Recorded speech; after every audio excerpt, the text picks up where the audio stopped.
Hey Lanterncast family, I'm Chad Bokelman. What's going on? Here yet again with another Lanterncast Vids video. Now, this time around, sorry Lanterncast family, we're throwing away Lanterncast because as you can tell, Ragman is our topic of discussion today because as you may or may not know, I am the probably biggest fan of Ragman on the internet, at least in terms of like searching for content and content dedicated specifically for Ragman. Look, I admit the Suit of Souls blog isn't what it once was, and maybe never was, but nobody cared enough about Ragman to make another blog about him, so I guess I will, for now, claim the title of preeminent Ragman fan, because here I am today to unbox the McFarlane Ragman Collector Edition figure. And not only did I get one of them, not only did I get two of them, I got three of them. Yeah, that's correct. I went on McFarlane's website when these things were ready for pre-order, and I ordered three of them. And no, not in an attempt to get the variant platinum edition, whatever they're calling this thing, which I know what it is, and we can talk more about that later on in the video. But because I wanted to support Ragman merchandise, this is actually, let's say, officially the third piece of Ragman merchandise to ever be released, but this is most definitely the first Ragman action figure to ever have been released or created and put out on the market for everybody's consumption. The first would be what is known as HeroClix figures, and you've probably seen them out there. It's a game, and there's lots of different HeroClix figures, and there are actually, believe it or not, two Ragman HeroClix figures. I don't have them, I'd like them, but they're small, they're plastic through and through, and easy to break because they're so small. And because they're so small, sometimes the detail on HeroClix figures can be off. So, I mean, they're literally about this big, typically speaking, so I don't know what you want from me, but personally, I'm going to call this the first Ragman figure to ever hit the market and one of the first pieces of merchandise out there ever. Now, a couple of caveats before we get started. I am not an action figure aficionado. I don't know how to properly use words like articulation enough to point out the multiple points of articulation, enough to point out the good and bad qualities of a paint job or anything else. Nor am I qualified to talk about this figure in relations to like other figures in a McFarlane line. Though, as you can see kind of in the background, there are other McFarlane figures in my collection. So I could compare them to those. But when you hear action figure YouTubers and stuff use words like buck, apparently buck is a thing, like it's the same base figure for whatever. Apparently, like, this is, I think, a Nightwing buck, aka the body. They use the same body, and they just painted use the Nightwing buck as the format for Ragman. I don't know those things enough to use them. I see them on other people's YouTube pages and stuff like that. And this video is a long time coming because I kind of got in my head about it. There is another YouTuber out there who does this sort of thing, who I think did a pretty fantastic job in posting his review of it. And his name is, well, his YouTube channel's name is DC Multiverse Collector, and you can see him right here on the screen. I'm going to put the link to his video of the standard Ragman figure down in the comments below. I highly recommend checking that one out. This is the video that intimidated me from doing it because I could not do it as well as this guy could. He talks about the articulation and the posing, and he really goes in depth on it, and I really loved that.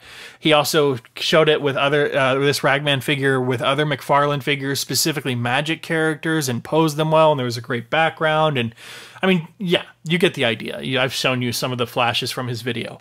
So go check that out. And then when I was searching to make sure I had DC Multiverse Collector's name right, for this video. I did find somebody else who recently posted another video talking and unboxing the Platinum Edition, the Chase version, the variant, whatever, of this. Now, the guy who's unboxing it doesn't know anything necessarily about Ragman, so he's not sure about the root of the variant of the character, even the history of the regular Ragman, let alone the variant. But he's one of the first people I've seen on YouTube who's done the actual unboxing of the variant so that you can see the figure up close. And his name is Kyle Peterson 2.0 over on YouTube. So you should check his video out unboxing the Platinum Edition Ragman variant. But without further ado, let's get into it. So I got 3. But why did I get 3? Well, I got 3 because, one, I'm a huge Ragman fan and I wanted to show my support. Bam, I showed it. Also, I made that background. So I will post a link to, if you want to download that background for your own computer, you can do that. I do a blog about Ragman, obviously. And when something as monumental as a figure comes out like this from a major toy publisher, or whatever you want to call it, manufacturer, and it's a collector edition. They put a lot of work into this. This is not your standard McFarlane action figure. This is a collector's edition one. Somebody took care for this, and I wanted to show my appreciation of it because I think it is, spoiler alert, a really, really good figure. So I bought one to take out of the box because I'm going to put it in my case, which you can't see, but it's over there. I'll put an actual photo of my 5-foot display case over here. But I already have an empty space, as you can tell, ready for it, right next to Firestar. I moved Alan Scott of Earth 2 over to the right, and so now when I sit at my computer desk here, I will see Ragman front and center every time I turn my head to the right. But I've got one to take out of the box, one to keep in the box, and another to, I don't know, get signed at conventions or give away to somebody else or whatever. And as a matter of fact, I could, whatever one I keep in the box, I could also use to get signatures, maybe on the back or something, or on the plastic here. Forgive the bouncing. Apologies for that. By the creators who have worked on Ragman in the past. Like, I know, unfortunately, Joe Kubert is no longer with us, but maybe I could, I run into Pat Broderick on an occasion. Maybe I can get him to sign this. Keith Giffen is unfortunately gone, so I wouldn't be able to get him, but maybe Inaki Miranda or any of the others, so that would be fun. So, which one of these should we unbox? Oh, I didn't know that. If you can you see? Let me focus in right here. Yeah, there's a little bit of a tear right here on my package, and it's not on the others. So I guess this is going to be the one we get rid of because the box is not perfect. So one of these will stay. This one will be unboxed. But let's go ahead and talk a bit about the figure while it's in the box, okay? So we are obviously looking at the DC Collector's Edition, McFarlane Collector's Edition figure here. We have Ragman with his fabric cape. We have the DC stand, the trading card, and 2 pieces of an accessory that are like a translucent green that are meant to look like / mimic the pattern of rags kind of swirling off of him. You can see this image here that is used for the trading card.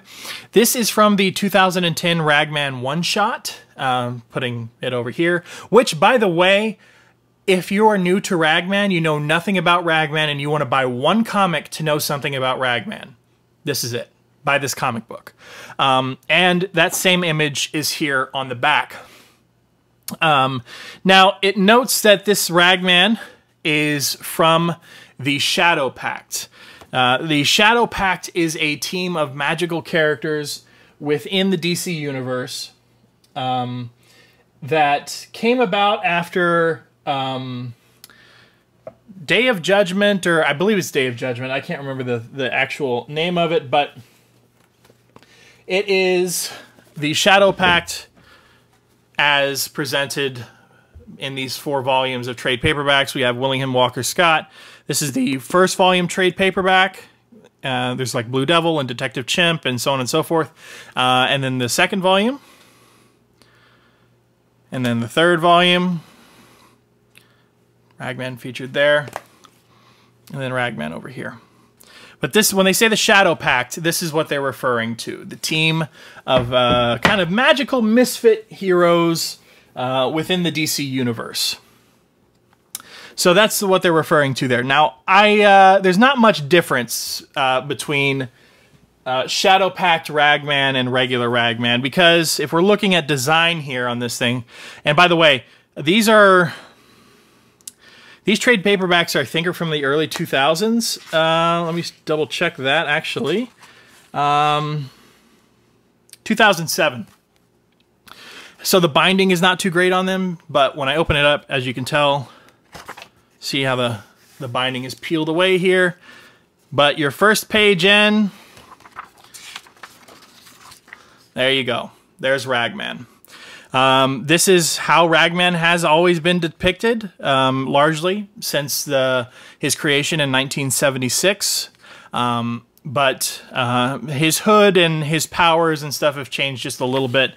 So it's not inaccurate to call this version of Ragman the ShadowPact, especially if McFarlane is going to create more lesser-known characters in their line of figures like this. Maybe we will see some Blue Devil or Detective Chimp someday.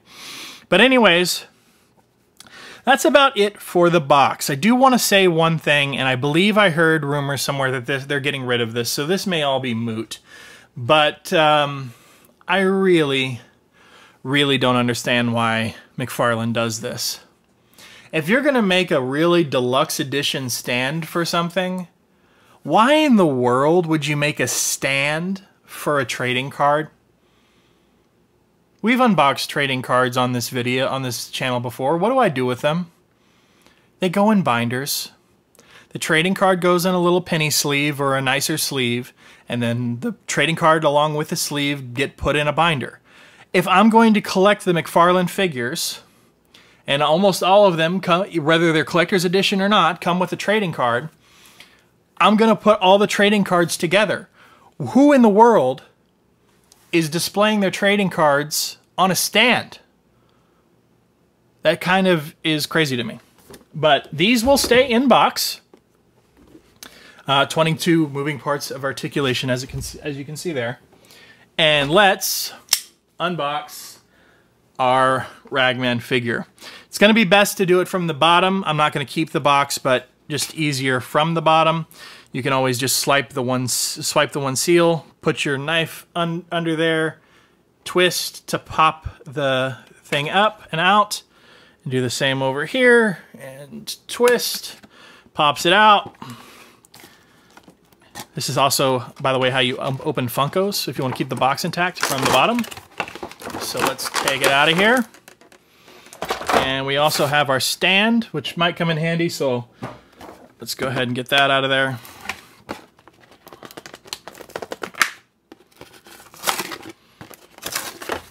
There it is. And we have Ragman as he is meant to be. So, we got, first and foremost, we have our little accessories here. Now, as you can see, let's focus in here. These are little patchwork swirls, right?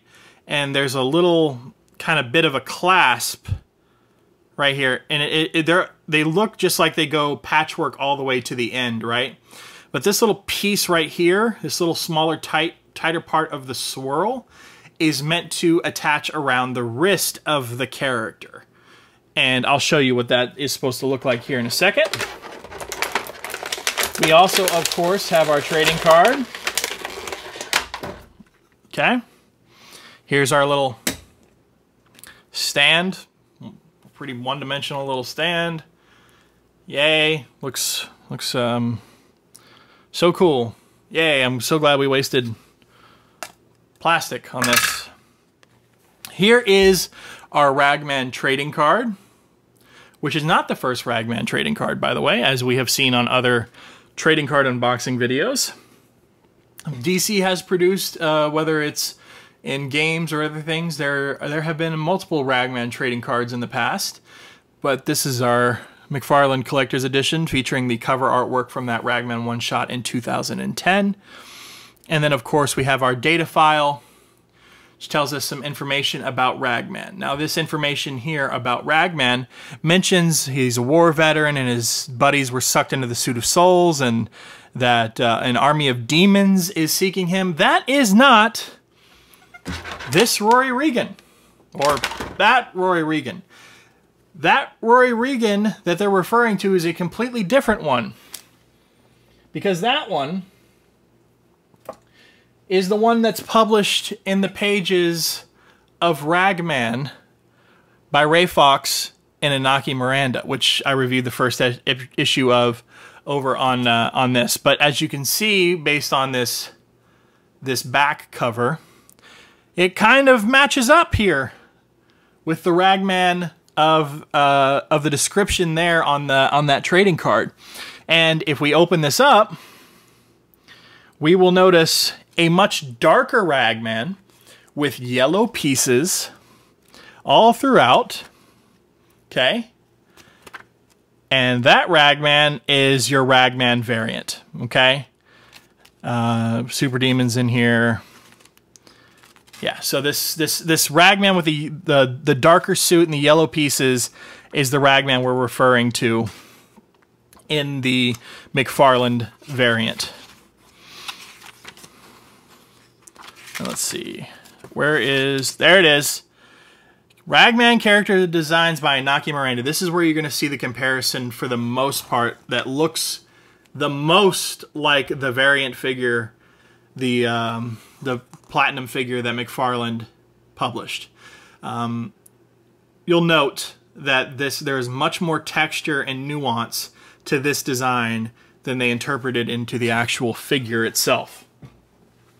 But speaking of the figure itself, we should most definitely get out Ragman. All right, I'll be right back.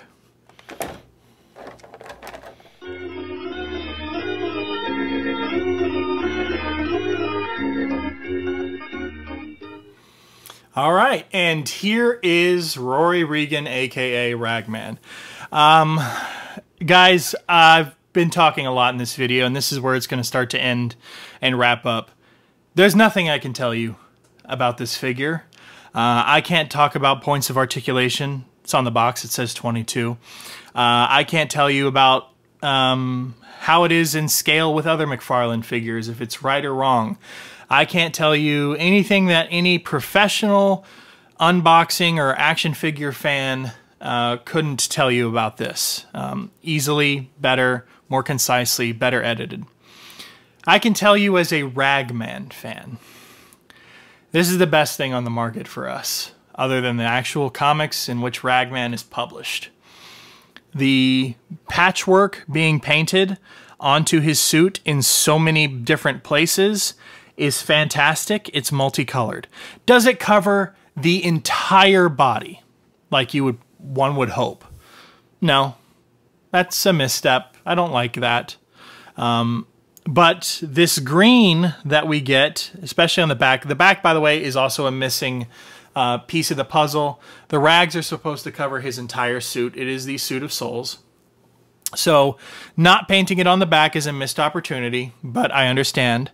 But as you can see, this green has a lighter, more ghostly type color to it. There's depth and sort of shadow brushing and stuff to the paint.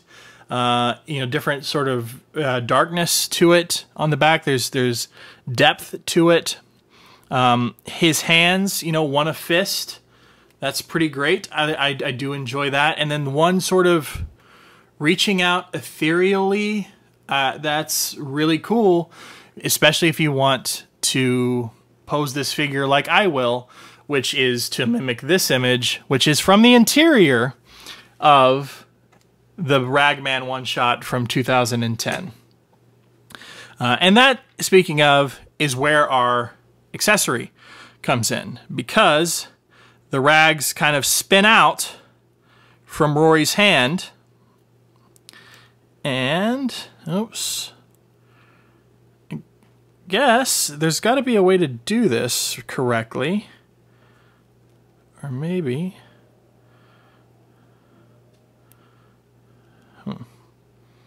Oh, there it is. I think I figured it out. Quick break while I figure this out.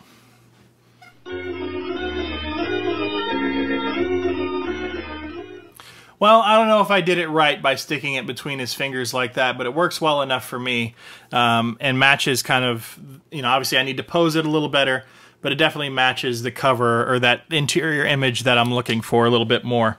But as you can see, the cape is torn, and there is wire in the cape, so you can kind of pose it to flow or however you want. I can spread it out a little bit to kind of go around him a little bit more. Now the hood can come down, and what's really cool about the hood too is that it does have this little tip to it, like you kind of get in more early Ragman stories, kind of like these here.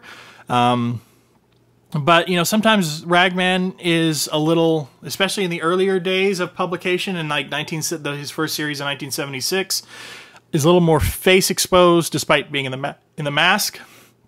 And then once he gets to his Suit of Souls era, you know, it kind of pulls the mask forward, and there's a little bit of darkness and mysterious there. And there's also wire in here so that you can kind of close that around his body. And these tendrils, these are supposed to be here. This is exactly how the character is supposed to look. Now, the Ragman figure that we get for the variant is the exact same figure, just painted differently. The cloak is black, the fabric is black, so are these tendrils. And then the body is all black except with the yellow notes, as you can see there. Now, I showed you the design that was based off of. And unfortunately, as you notice, the big thing on there is that version never had a cloak. So they gave him an accessory he never had and never needed.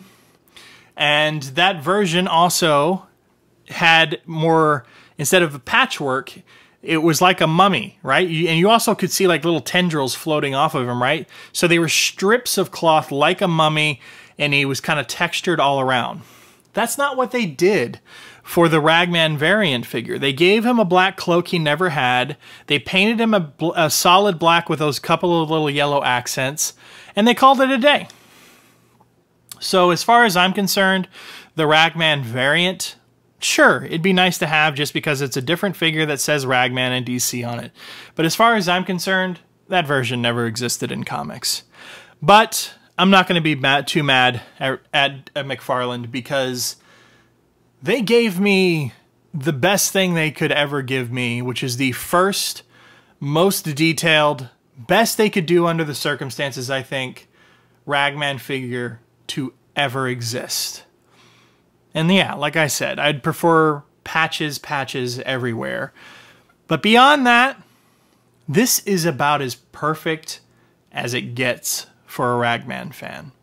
And I highly, highly, highly recommend that if you don't have this figure already in your collection, that you go out and get it if you are a fan of obscure DC characters, if you're a fan of DC Implosion era characters, if you're a fan of DC Magic characters, if you're a fan of the ShadowPact or Justice League Dark, if you're just a fan of really well interpreted DC comic book characters in figure form, this is one you cannot miss. And before I wrap up, I wanted to show you guys something cool. Long time ago, I got to know a comic book creator or artist and everything named Katie Cook. And Katie Cook is responsible for a lot of webcomics. You may have recognized some of them, which are on the screen now. And I went to a show. I've been to several different comic conventions where Katie is present. And Katie does her little miniature card water paintings, things of various characters. And she didn't know who Ragman was, you know, that's fine. Ragman is not a character a lot of people know of. So I explained that, you know, if he absorbs somebody, he can take the abilities of the person that he absorbed into his suit. Like, let's say they were a sniper once upon a time, and for some reason he has need of sniping skills. He can call on those skill sets from the soul that's in his suit. Or if he needs the strength of 10 men, he can call on the strength of 10 of the souls in his suit. So she put this together for me. This let me get a little closer for you guys. This patch on my right knee makes me lactose intolerant. So that's something I have in my collection, unique to Ragman things. And recently there was an eBay auction for some Ragman art, and it's not the $10,000 Ragman double page spread from the 1976 series by Joe Kubert that I occasionally consider taking out a loan to buy and have in my own collection. No, if you are familiar with an artist known as Fred Hembeck, and his art is on the screen now, if you've seen these little characters in newspaper strips or whatever throughout the years, that is the recognizable art style of Mr. Fred Hembeck. Fred has an eBay store where and I don't know the regularity, so don't hold me or Fred to that, but occasionally he'll put out like new blasts of cards, and they're trading card size sketches or little paintings or drawings or whatever in his style, and he'll put out a four or five of them at a time in whatever this interval is that he does. And as you can imagine, based on what we're talking about, he recently did Ragman, and I won it. There you go, guys. This is a genuine Fred Hembeck sketch card, Ragman 1 of 1. There you go, 2024. I have a Ragman Fred Hembeck original in my collection. Yeah, I paid like 60 bucks for it. I don't believe this is the only one in existence. I believe there's another one. As you can see over here on the side, I've posted some images I found of somebody talking about having this, buying this a few years ago. Not this exact one. As you can see, it's a little bit different. It's still Fred Hembeck and Ragman, so there's obviously a lot of similarities. But as you can see, I believe this is one of at least two out there in the world that Fred Hembeck has done at some point. So I believe there may be two Fred Hembeck Ragman sketches at this particular moment in existence out in the world, and I have one of them. So I'm quite happy to have that in my Ragman collection out there in the world. I also have all the comic books and stuff like that, and the trade paperbacks. I've shown you some. I also wanted to show a photo, since we're talking about Ragman, of something I have framed in my room, and I'm going to put it on the screen here. Now, this is a darker corner of my bedroom. I don't really have fantastic lighting in my bedroom, but I did the best I could here. It's probably a pretty weird or whatever image. But this is an original poster advertising the 1994 Keith Giffen and Pat Broderick Ragman series post-crisis that reinvents Ragman as a supernatural character and introduces the concept of the Suit of Souls. Obviously, it's not signed or anything, but this is actually what DC Comics sent out to comic book stores and retailers to advertise the upcoming Ragman relaunch post-crisis with the Suit of Souls concept. And I bought it off eBay several years ago and got it framed, and it sits in my bedroom, and I could not be happier to have that in my collection. So, LanternCast fans, thanks for dealing with me. The Suit of Souls blog fans, thanks for listening to me talk ad nauseum in a video that's a little longer, much longer than I intended. But since it's my chance to finally talk a little bit about Ragman, I wanted to do so. And of course, we've got the Katie Cook, the Fred Hembeck, our first Ragman action figure ever created, and quite a few nice little memories and things that I love about Ragman. And hopefully I'll get to talk more about him someday. But in the meantime, if you're a fan of Ragman, please check out my blog. I am posting this video as an individual post to my blog, thesuitofsouls.blogspot.com. There it is right here on your screen. If you're not watching this directly from the blog or from a social media post from the blog is out there and it exists, and there are lots more comments and writings of me fangirling like crazy over my favorite character, or one of my favorite characters. All right. I hope you enjoyed it. LanternCast. If you want to check out the LanternCast podcast, we are out there. Facebook, Twitter, Instagram. You can find the podcast wherever you find good podcasts. Just search up LanternCast, all one word. Lanterncast.com is where you can find us. And of course, like, you know, we're on the main places too, like Spotify and Apple Podcast and things like that. So if you want to check us out, do so there. Otherwise, I hope you guys have a fantastic day, and I'll talk to you next time. Bye, everybody.